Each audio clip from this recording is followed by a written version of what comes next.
Hi guys, welcome back to the channel. This is another Dragonheir Silence God video and I'm Van Noorn. I'm finally back in full swing playing and I've been able to push some content, and today I want to bring to you my first kind of free-to-play comp for the Flame Domain. Flame Domain is one of those that cause some problem to some player. It has one of the toughest dynamic for the domains, and therefore it's nice to see some achievable comps. And I'm going to bring to you a comp made with only epics. I'm gonna use legendary artifact on this run, but you can do it with epics, and we're gonna talk about that too. And the reason why I'm using the legendary artifact in this case. So let's jump straight into the run. Let me show you my champions, the placement, the gear, everything you need to know, the timing. We're gonna have a look at stage 5 of the Flame Domain with only epic champions. So I've been able to push this content only today, unfortunately, because I was away. As I said, I'm trying to push back to the normal schedule now. We are going to use this 5 champions here on the screen. As you can see, I only have a 3-man affinity.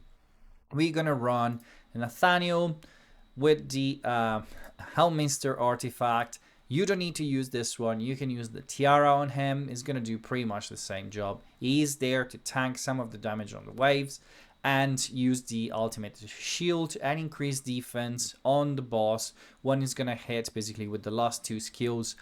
And we're going to see the timing for that. We are going to use Tia for hiding our champions and avoiding the burn to land. She has an ultimate that grants invisibility and debuff immunity to all range allies for 10 seconds. We are only using range allies over here, so she's going to do it for everybody. This means we're going to take less damage and we're not going to deal with the burn, so the boss is going to hit much less harder. I'm using the hourglass because I've not leveled all the artifact yet. Obviously, I'm starting to get some legendary artifact and I have to level those to be competitive in the game.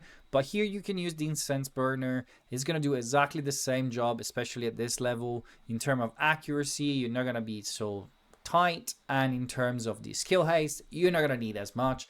The recharge time for the ultimate of Tia is already 16 seconds, so you don't need crazy anything really. You can even put probably the Crowning Clean or the Witch's Remain. Maybe the Crowning Clean, if you have a multi-hit like Yola, it's better to put on her the Witch's Remain. But I'm using the this one over here because I'm trying to get it back as soon as possible, especially on the waves, to deal less with the damage. Even if we are not in that much of a trouble, I might try to switch around and see if I can get a better timing, but I just wanted to rush this video out to you so you can start farming higher stage, maybe with epics, if you don't have any crazy legendary. The next champion up is going to be Yola. Yola is going to be there to place decreased defense and decreased attack on the boss for the last 2 hits. She's going to hit just before the releasing of the second hit that does the flame attack. I put her with some skill haste to try to keep up with the timing. I've tried to push all the timing for the skill haste as close as possible to 18 seconds. It's really hard at this stage yet, but I put the Witch's Remain on her. You can use the Crowning Clean with the same effect. It's not going to be a problem, and it's going to be probably a little bit longer on the run, but that's not going to impact how safe and effective this run is. My 2 damage dealer are going to be Volresh. I have Volresh basically built for damage. I push the crit rate high as possible, and I've given him the slingshot to basically increase his attack based on his accuracy. I've tried to build some accuracy on him so he can play debuff and have a lot of attack and do a lot of damage. He is my main DPS over here. And the next champion up is going to be Zarlut. Zarlut as the Rivatrix route. But again, you can use the Arcane Music Box, you can use the Eye of the Giant. Probably the Eye of the Giant on him will be better because he is healing from attack. And so you're gonna need some healing on the boss. Doesn't matter when he crits, really. Is quite low on crit on my build. The important part for him is to land the healing, which is gonna happen every 6 attacks. So we're gonna build some attack speed, and that's why I put this set. not really needed. It's epic gear. Whatever you have, whatever has good sub stats, just use it. Seen the stats up on, there's really nothing to spend too much attention on. I've tried to focus on attack. I'm using the attack aura of one of my two champions, to 24% attack. This helped me to push the time much quicker. Let me show you the timing over here, because that is really important. I'm using this exclusively on the boss.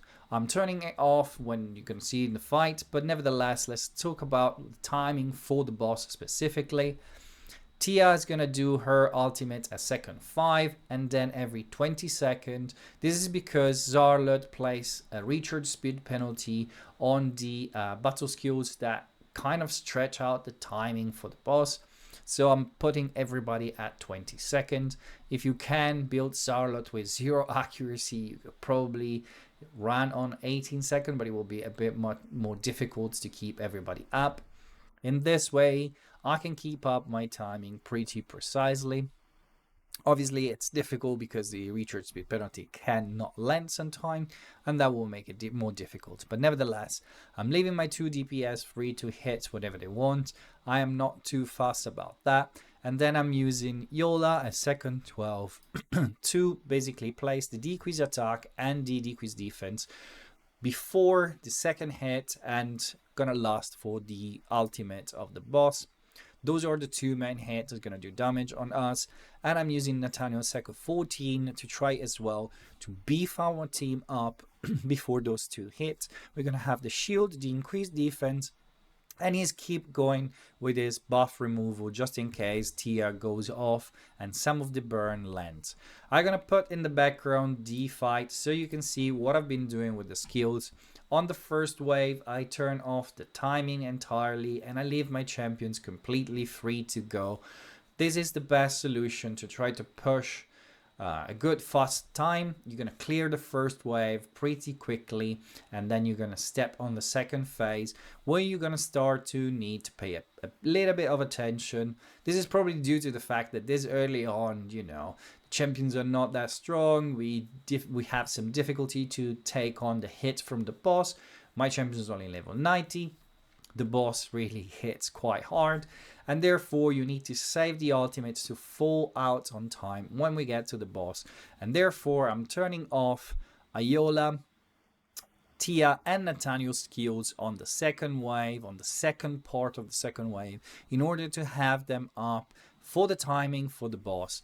And basically I'm gonna put back my timing skills, and then when I am on phase 3, I'm gonna click on each of them in the moment I want the skill to happen, basically, and this will keep them in time for the rest of the fight.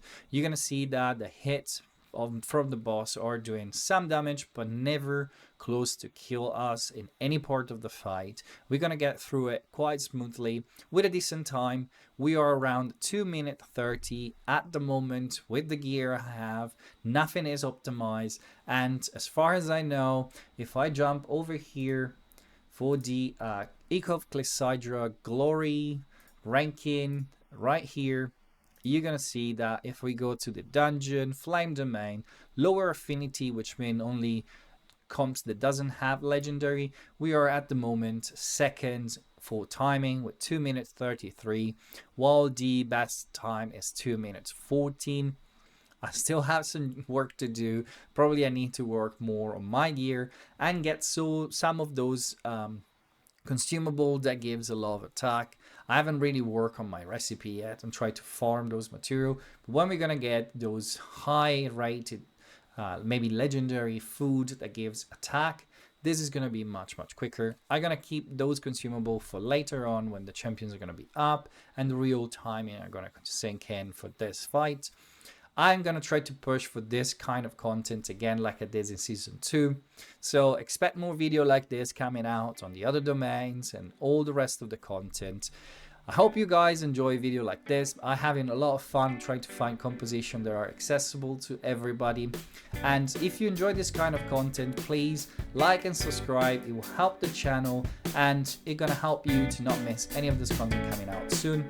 And I'm gonna see you with another video about Dragonheir Silence God.